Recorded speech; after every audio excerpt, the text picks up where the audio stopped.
Congratulations to you, Vice President Inday Sara Duterte.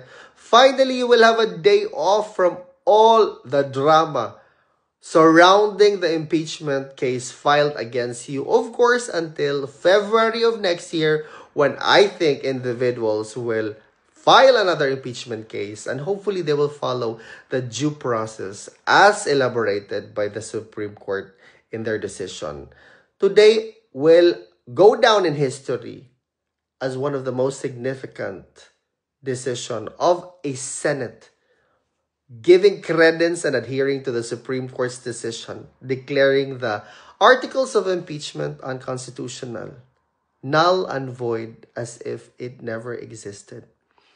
Congratulations as well to you, particularly Senator Rodante Marcoleta. Hindi mo talaga sinayang ang pagsuporta ko sa iyo at sa milyong-milyong Pilipinong naniniwala sa iyo. You showed the world today that you deserve that seat in the Senate.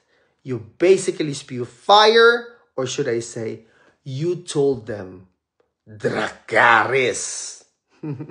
Congratulations sa ating lahat, lalong-lalo na sa mga naniniwala kay Vice President Inday Sara Duterte. Congratulations, VP Inday! Mabuhay po kayo.